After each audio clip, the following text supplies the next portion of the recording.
An air of discontent in U.S.-Saudi relations. As oil prices continue to fall, Americans are relying less on the kingdom for energy.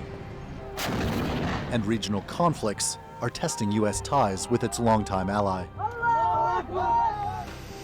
The latest diplomatic thorn is over new accusations that Saudi Arabia was involved in the 9/11 attacks.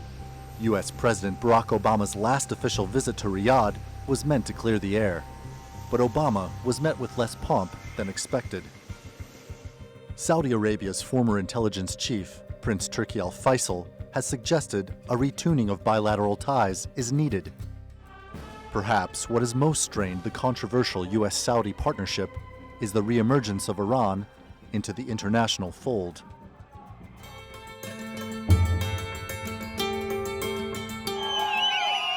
July 2015 marked the beginning of a new chapter in Iranian relations with the West. The Iran deal lifted economic sanctions and limited the country's nuclear program. It marked a departure from unequivocal U.S. support for Saudi Arabia's regional agenda. None of our nations have an interest in conflict with Iran.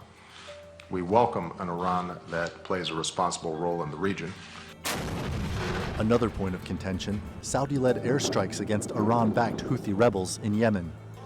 Washington has quietly criticized Riyadh for the humanitarian toll of its intervention and for not making al-Qaeda in Yemen a military priority. But the U.S.-Saudi relationship is still too intertwined to fully unravel.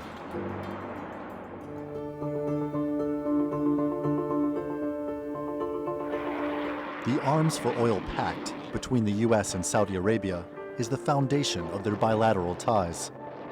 For years, the complaints of rights groups over Saudi Arabia's treatment of women and religious minorities have fallen on deaf ears. The U.S. sees Saudi Arabia as a partner in its fight against Daesh and other groups threatening regional security. And Saudi Arabia is the #1 customer of U.S. arms manufacturers.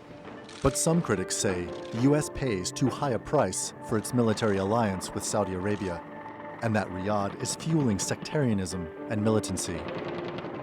But as U.S. interests in the region continue to evolve, an 80-year alliance is likely to be further strained. Randolph Nogel, The Newsmakers.